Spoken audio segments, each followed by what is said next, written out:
Purnamadaha Purnamidam Purnat Purnamudachyate Purnasya Purnamadaya Purnameva Vashishyate.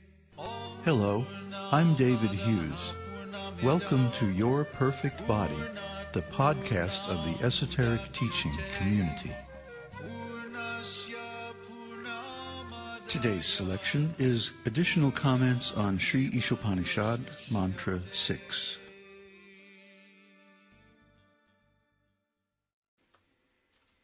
He who sees everything in relation to the Supreme Lord, who sees all living entities as his parts and parcels, and who sees the Supreme Lord within everything, never hates anything or any being.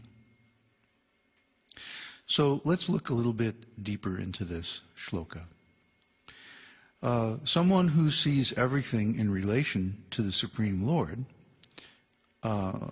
must also see the Supreme Lord.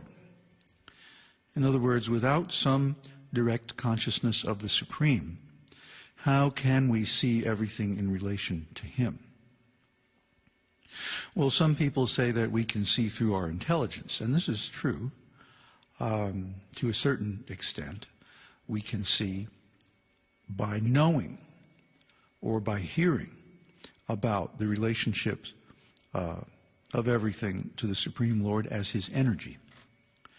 We know that the soul, for example, is emanated by the marginal potency of the Lord. The spirit soul is a minute part and parcel of the Lord and inherits a lot of His spiritual qualities. But simply to know intellectually that everything is related to the Supreme Lord is a limited platform. Why? Because we don't always have full control of our mental faculties. The mind is easily distracted, overwhelmed, confused, disturbed, and agitated by the senses and by the qualities of this material world. When that happens, we lose our intelligence. Krishna says in Bhagavad-gītā that while contemplating the objects of the senses, a person develops attachment for them. And from such attachment, lust develops. And from lust, anger arises. From anger, delusion arises. And from delusion, bewilderment of memory. When memory is bewildered, intelligence is lost. And when intelligence is lost, one falls down again into the material pool. Bloop, as Prabhupada used to go. So, our intelligence, because we're in this material world and our potency is limited, our intelligence is fallible. We already know that we have 4 material defects. We have imperfect senses, so we don't see things the way they are. That means we're in illusion about the nature of reality, and therefore we make mistakes. However, we also have the cheating propensity to try to cover these things up. So in such a condition of life, we cannot help but become influenced by the material energy. And when things get really out of hand, that's exactly when we lose our intelligence. During those intense situations when we most need to remember Krishna, when we most need to see things in relation to Krishna, that's exactly the point at which we lose our intelligence. We contemplate the objects of the senses, and by contemplating, we develop desire and attachment for them. But because we can't always get our desires, we become angry. As soon as we become angry, then our memory becomes bewildered. We don't remember the last time this happened, and we got into so much trouble. So we go and we do it again. And of course, when memory is bewildered, intelligence is lost. Because, the last time you did this, you got yourself in big trouble. So why are you doing it again? You must have lost your intelligence. So in the midst of intense situations in material life, which are usually self-created, but that's another story, we tend to lose our intelligence and forget the very thing that we need to remember at that time, which is that everything is related to Krishna. Why? Because of desire. We desire the things in the material world that we think will give us pleasure. And we don't realize that Krishna is actually the source of all those qualities that we are seeking to enjoy. So we try to enjoy them through his energy instead of from him directly.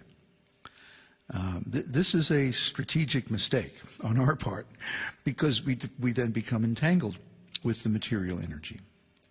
And since the material energy is a lot stronger than we are, it overwhelms us. We lose our intelligence and we forget to see everything in relation to the Supreme Lord.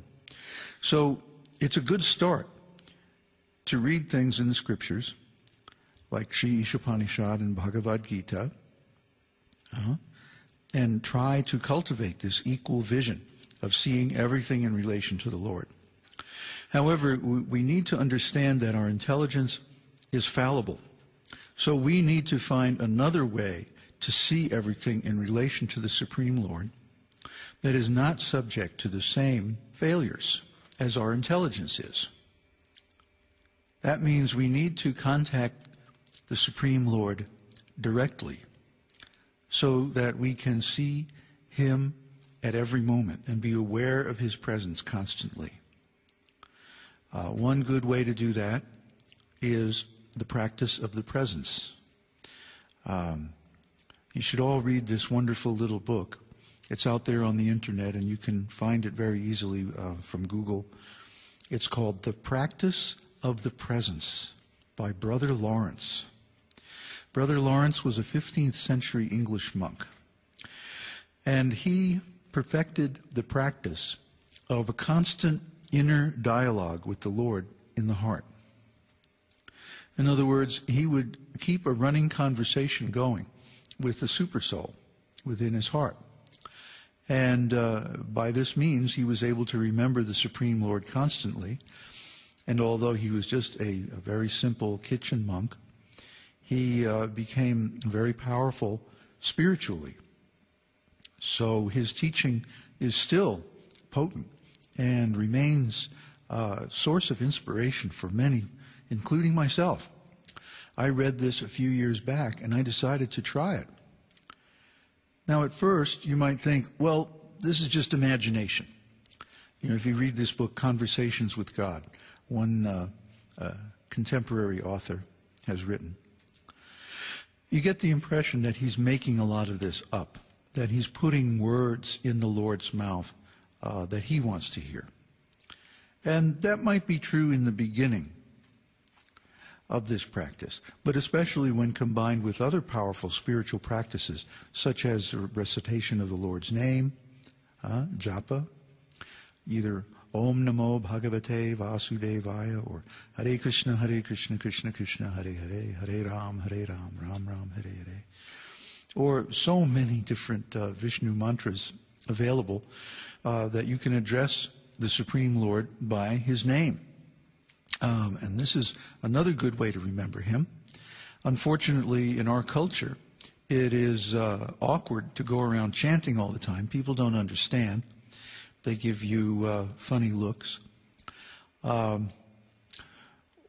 Another device that people use to remember God all the time is dressing a certain way, dressing in the robes of a monk, let's say, or a priest or something like that.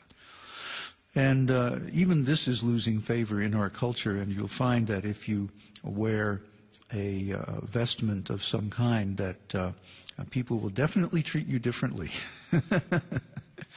So what is the key to remembering God at all times, to creating an infallible link with the Supreme Lord? Well, we have to have a personal relationship with him. Just like when you are in love with somebody, you think of them all the time. you can't get them out of your mind.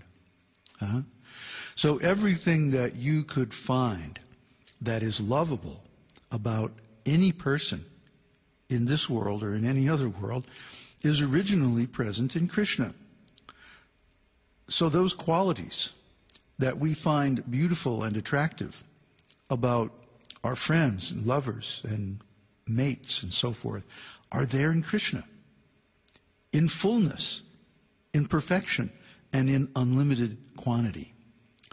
So Krishna is the most lovable person.